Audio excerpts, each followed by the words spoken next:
Unreliable employees like you don't deserve a place here. You're fired. We've already cleared out your desk. The words glowed on my phone screen, cruel and sharp as a scalpel. I blinked twice, thinking the morphine haze was making me see things. But no, the message was real.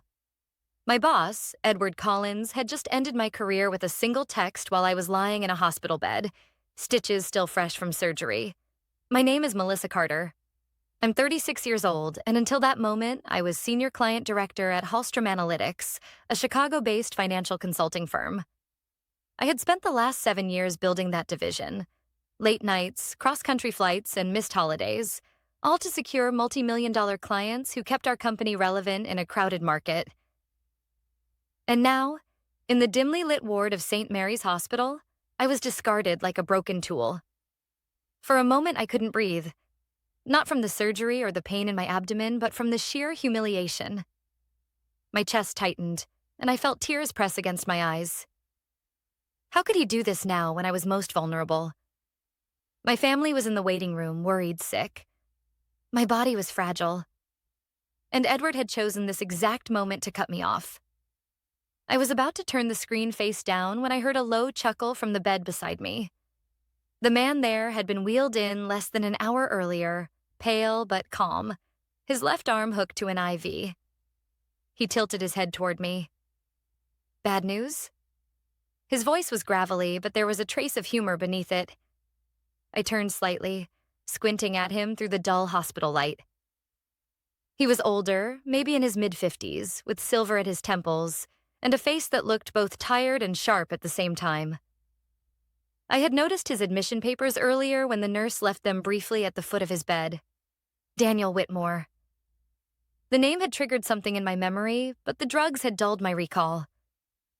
I just got fired, I whispered, my throat raw. From a hospital bed? His brow furrowed, then he gave a short laugh that didn't quite reach his eyes. That takes a special kind of cruelty. I tilted the phone toward him so he could see the message. His gaze flicked over it once, twice. Then his lips curled into something between sympathy and recognition. Well, he said slowly, I thought this stay couldn't get any more interesting. The way he spoke, measured, confident, snapped something in my memory. I had seen his photo in Forbes. Daniel Whitmore, CEO of Arcus Partners, the very firm that had been our fiercest competitor for a decade. His company had been circling our client base for years, hungry to expand into sectors we dominated. And now here he was, in the bed next to mine, watching my boss's betrayal unfold in real time.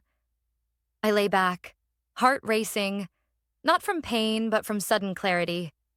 Edward had always been paranoid about Arcus poaching his talent. He constantly reminded us that loyalty was non-negotiable. He had accused me more than once of being too friendly with rival executives at industry events. And yet, in his arrogance, he had handed me, on a silver platter, to the very man he feared most. Looks like your company doesn't value you, Daniel said, his eyes steady on mine. But I suspect your clients might feel differently. His words sent a shiver through me. He was right. Over the past 7 years, I had cultivated relationships with some of the most demanding corporate clients in North America. Relationships built on trust, long nights, and countless sacrifices. Edward thought he could simply erase me from those accounts, but he didn't understand the difference between contracts and loyalty. I pressed my lips together, replaying the message in my mind. Unreliable employees like you. Edward knew exactly what he was doing. He wanted to brand me as weak, incapable, replaceable. He thought firing me in a hospital bed would keep me silent, humiliated, too broken to fight back. But instead, something inside me hardened. The pity I'd felt for myself moments earlier was gone. In its place, a colder, sharper determination took root. Daniel was still watching me, waiting for my response. I realized then that this was not just a moment of loss. It was an opportunity. A door closing in one place had just opened in another, in the most unlikely of rooms, a shared hospital ward. I turned the phone screen toward him again, the cruel words glowing against the sterile white walls. My voice was steady now. Maybe it's time I stopped being loyal to the wrong people. His eyes narrowed, but there was a flicker of a smile. Now that, he said, is something we should talk about. At that moment, I understood. Edward Collins had not just fired me. He had set the stage for his own downfall. He didn't know it yet, but the game had already shifted, and I wasn't going to play by his rules anymore. The next morning, the smell of antiseptic filled the room, mingling with the faint aroma of burnt coffee from a nurse's cup left on the counter. My body ached from the surgery, but it was nothing compared to the ache in my pride.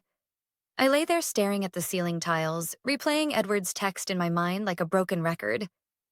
Unreliable employees like you don't deserve a place here. For 7 years, I had bled for that company.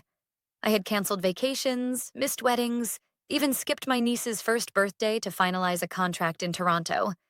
And Edward had dismissed it all with 3 sentences on a screen. I turned my head. Daniel Whitmore was awake, propped against his pillows with a notepad on his lap. He looked more like a man in a boardroom than a patient recovering from surgery. His pen moved quickly across the page, then stopped as if he'd sensed me watching. "You didn't sleep much," he said without looking up. "No," I admitted. "Hard to when your entire career just goes up in smoke." He glanced at me, his expression calm, analytical. "Not smoke." Opportunity, I gave a short, humorless laugh. That's one way to spin it. "Not spin," he corrected softly. "Perspective." "Tell me something, Melissa. How many clients did you personally manage at Hollstrom?" The question caught me off guard. Directly? 9 major accounts. Indirectly, 25, maybe 30. And how much revenue do those accounts represent? I hesitated. This was the kind of information Edward would kill me for sharing. But then again, Edward had already discarded me. What loyalty did I owe him now? "About 45 million annually," I said. Daniel's eyebrow arched, just slightly. "And they trusted you?" I thought of late-night calls with CFOs panicking over deadlines, the quiet thanks from executives after I solved crises that could have cost them millions. Trust wasn't even the right word. Many of them had built their expansion plans around my advice. "They trusted me," I said firmly. Daniel set his pen down and leaned back. For a long moment, he studied me, his eyes weighing possibilities. Finally, he spoke. "Melissa, I'm going to be direct. Arcus has been trying to penetrate Hollstrom's client base for years, but what we lacked wasn't strategy or resources. It was someone like you.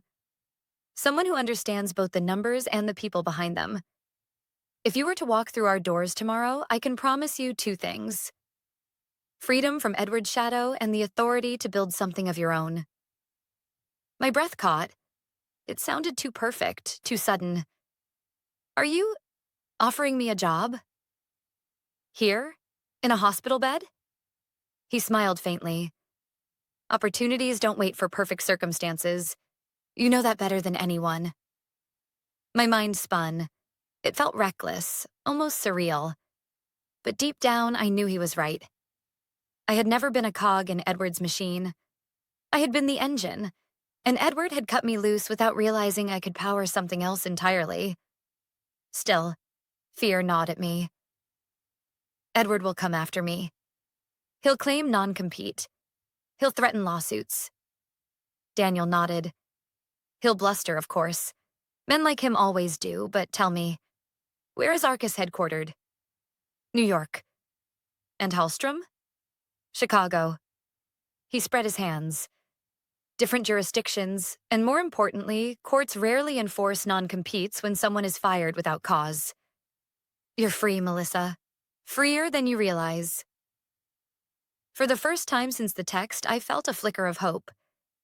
I imagined Edward's face when he realized his attempt to humiliate me had opened the door for his fiercest rival. I imagined Trevor, his hand-picked protege, fumbling through client calls he didn't understand. Daniel picked up his pen again. "Think carefully. he said. I don't want an answer out of anger. But I do want you to see this moment for what it is. You have leverage.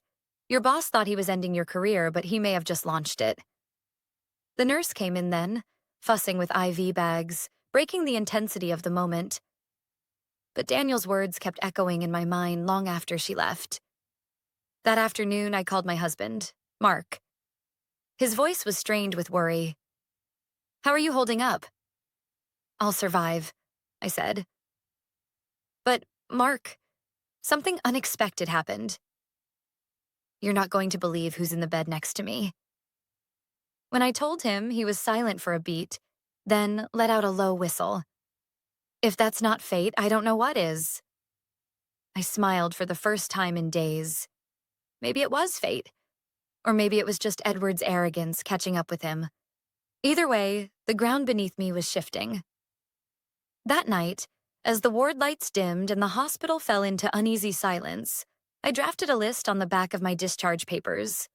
Names, phone numbers, companies, people who had trusted me, depended on me, clients who wouldn't tolerate being handed off to Edward's nephew or some inexperienced replacement. By the time I put the pen down, I realized something simple and undeniable. Edward hadn't just fired me.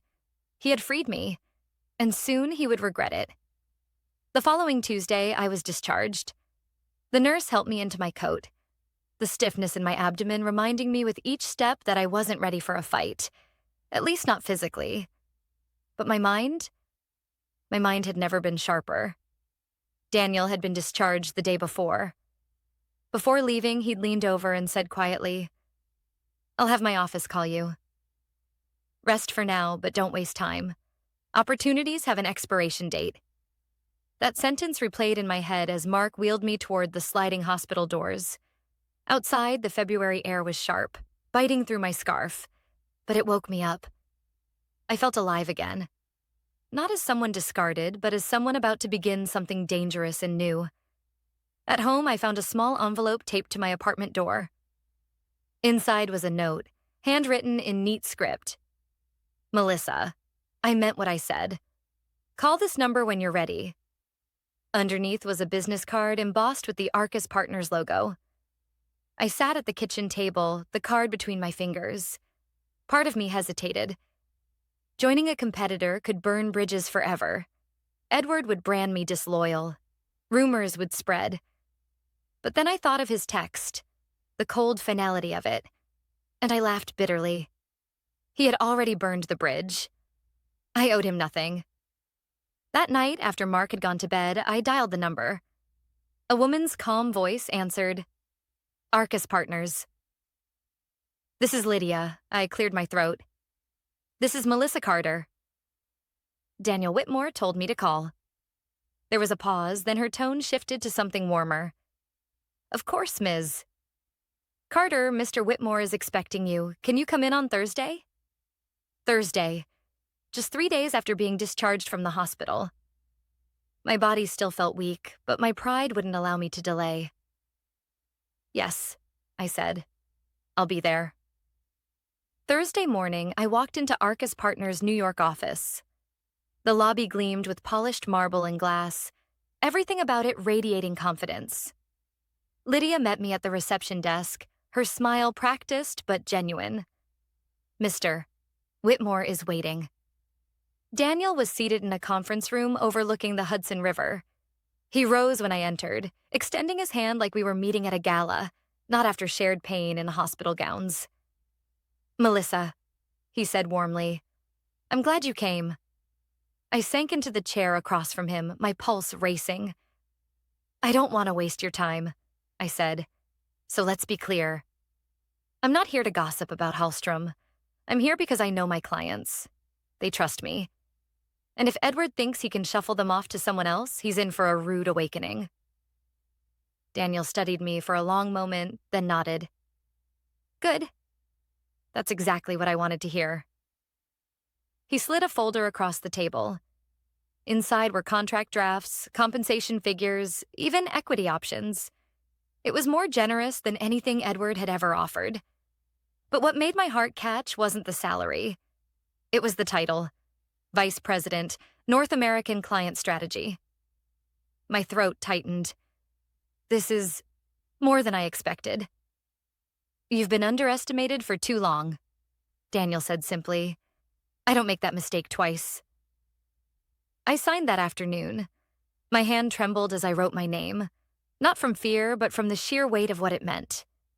The following week, I made my first calls.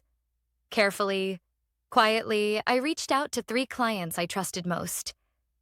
I didn't try to sell them anything. I simply told them the truth. That Edward had let me go. That I was now with Arcus. That I would still be there for them. To my surprise, none of them hesitated. If you're at Arcus, we want to be at Arcus, one executive said bluntly. Another added, Edward's nephew called us last week. We ended the call early. He didn't even know our project timelines. By the end of the week, 2 firms had formally requested contract discussions with Arcus. Nothing signed yet, but the momentum had begun. Edward must have sensed something. On Friday afternoon, my phone buzzed with a number I hadn't seen in days. Against my better judgment, I answered. Melissa. His voice was clipped, rushed. I hear you've been making calls. Is that true? I let the silence stretch just long enough to make him uncomfortable. Edward, you fired me. You told me I was unreliable. What did you think I'd do? Crawl into a hole? You're jeopardizing everything we built, he snapped. No, Edward, I said, my tone steady. You jeopardized it when you fired the person your clients trusted most. I'm just giving them options. His breathing grew sharp, almost panicked. This is a mistake. You'll regret this. I ended the call without replying. For the first time in years, his words didn't scare me. That night, as I sat at my kitchen table with the contract folder from Arcus open beside me, I realized something. Edward thought he'd cut me loose, but really, he'd handed me leverage he could never take back. The first cracks were showing, and once clients started to move, there would be no stopping the collapse. By the time I settled into Arcus, I had a badge, a corner desk, and a stack of papers waiting for me in legal. No handshakes, no grand speeches. Just a quiet conference room, a pot of coffee, and Arcus's general counsel, Priya Kapoor. I'm here to keep you safe, she said, folding her hands. Ground rules. You bring no documents from Hollstrom. You share nothing proprietary. You work from memory and public information only. If a client calls you, we take the call. If you're tempted to call first, you call me instead. I nodded. Understood. She gave me a small smile. Good. Because Edward will try to claim theft. But the facts are simple. You were fired without cause. Your relationships are human capital, not company property. That distinction matters. It felt like a shield. For the first time since the hospital, I wasn't reacting. I was preparing. We prioritized a short list. Clients who had written my name directly into their contracts. Priya drafted a simple announcement for me to share publicly. After 7 years at Hollstrom, I'm excited to join Arcus Partners as Vice President, North American Client Strategy. No digs, no bitterness, just a status change. When I posted it, the response came quickly. The first call was from Angela Chang at North River Manufacturing. Melissa, I just saw your update. We were told you needed extended leave and wouldn't be on our account. Is that true? I'm no longer with Hollstrom, I said carefully. I've joined Arcus. Angela didn't hesitate. Then we're invoking the key person clause. Our board approved it when we signed. Have Arcus send over a proposal. We'll move this quarter if you can guarantee continuity. Soon after, Easton Bio's COO reached out by email. Their message was short and direct. We require stability and senior oversight. If Melissa Carter is no longer with Hollstrom, please advise how she can continue leading our work from Arcus. My hands trembled as I read. Not from fear, but from how fast the shift had begun. By the end of the day, 3 more clients had asked for meetings. Nobody was angry. Nobody dramatic. Just pragmatic questions about stability, continuity, and trust. Exactly the kind of conversations I'd built my career on. Edward, of course, didn't do pragmatic. My phone filled with missed calls from his number, followed by a text. Cease immediately. You are in violation of your non-solicit. Our counsel will be in touch. His attorney followed with a furious email. Priya drafted a reply that was calm and surgical. Our client was terminated without cause. She has not solicited. Clients contacted her after a lawful announcement. Please direct future communications to counsel. No emotion, just precision. That evening, my husband asked quietly, "Does he still scare you?" He used to, I admitted. Now I just feel finished with him. The next day, the first formal termination letter arrived. North River's legal team cited the key person clause and copied Arcus. It wasn't emotional. It read like weather. Facts, not feelings. Edward finally got me on the phone. His voice was brittle. What are you doing? You can't move our book. This is theft. You fired me, Edward. Clients are making their own choices. You think you can run to Whitmore and gut what we built? I'll bury you in court. Then speak to Priya, I said evenly. You won't survive this business. He snapped. People remember disloyalty. Then they'll remember yours too. I hung up before he could finish. My hands shook, but not from fear. His power over me had evaporated. Soon after, Meridian Logistics requested a transition discussion. Their VP, Valentina Morales, was blunt. We were bounced between two junior analysts last week who couldn't answer basic questions. If you're leading at Arcus, we'll follow. If not, we pause until we find someone who understands us.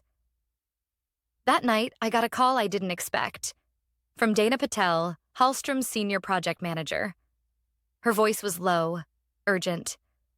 I shouldn't be doing this, but you need to know. Edward told IT to forward your client inbox to his nephew. He had us reissue SOWs with your name removed. He's pushing unauthorized change orders to inflate revenue. My stomach sank. Dana, that's fraud. I know. I've documented everything. I'm not protecting him. Not after what he did to you, I warned her to be careful, but inside I felt something solidify. This wasn't just incompetence anymore. It was desperation. By the end of the week, Easton Bio's termination letter landed, and Edward himself stormed Arcus's lobby, demanding to see me. Daniel intercepted him calmly. From the mezzanine, I watched as Edward raged, his face red, his gestures wild. She's finished, he shouted, pointing up toward me. Hear me? Finished. Daniel didn't even raise his voice. You fired her in a hospital bed. Clients trust her, not you. They're choosing where to go. Security escorted Edward out.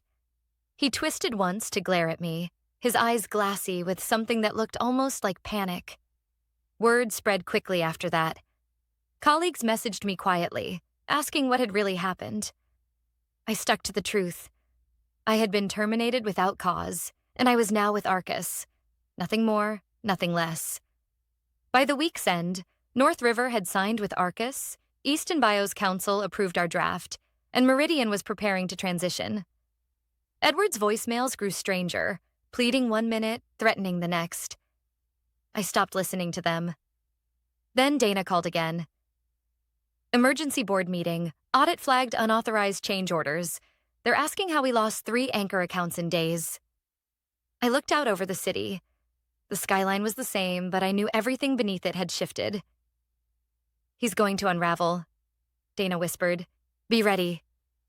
I am, I said. And for the first time, I truly believed it. 2 weeks later, I was back in Arcus's office, standing at the window overlooking the city.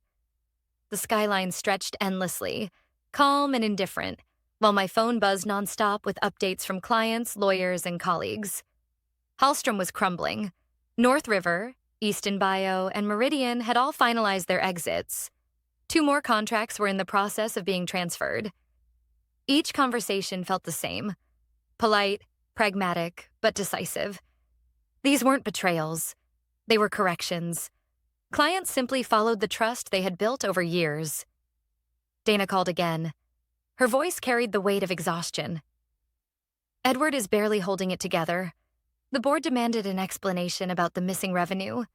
The auditors found emails where he backdated Trevor's employment records and approved unverified expenses.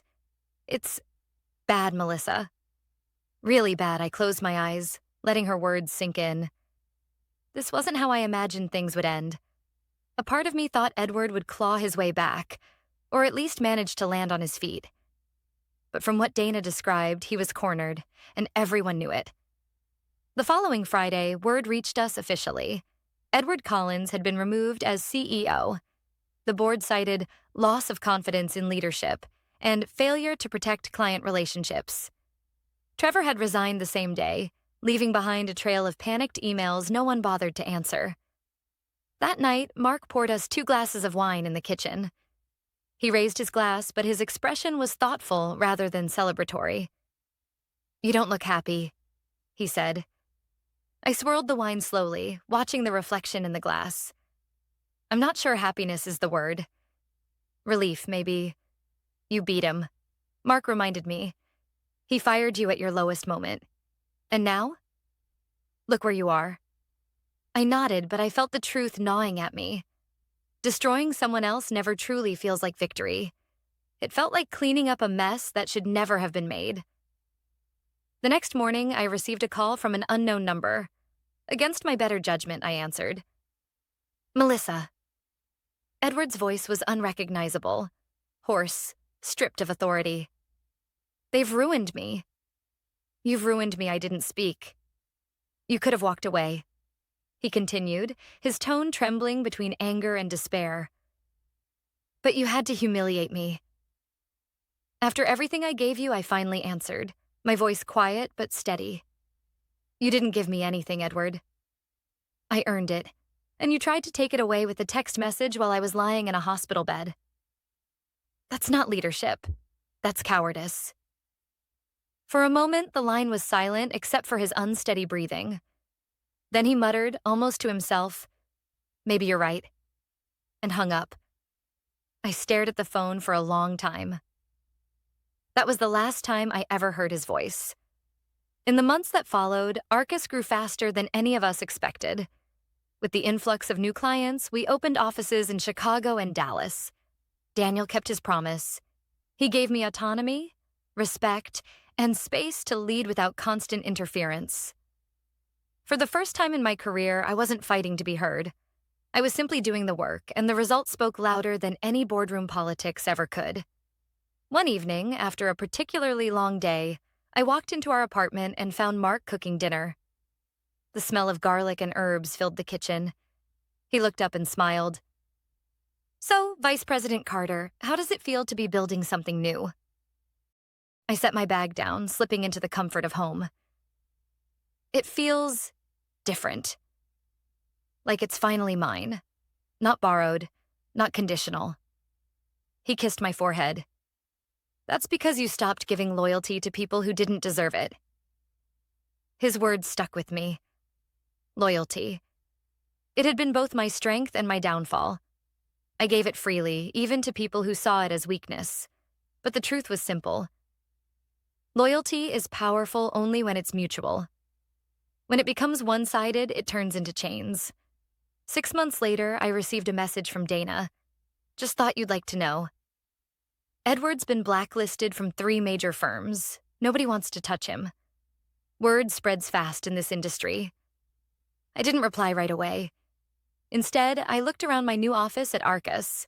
The glass walls, the hum of a growing team, the steady rhythm of work I actually believed in. Then I typed back, "Thank you for telling me. I hope you're doing well." I left it at that. When I think back to that hospital bed, to the text that ripped the ground out from under me, I realize now it wasn't the end. It was the beginning. Edward thought he was discarding me. What he really did was set me free. And the message I carry from all of this is simple. Never let someone else decide your worth. Jobs, titles, companies, they can vanish in a moment. What remains is your work, your integrity, and the trust you build with people. Those are things no one can fire you from. Edward lost everything because he never understood that. I gained everything because I finally did.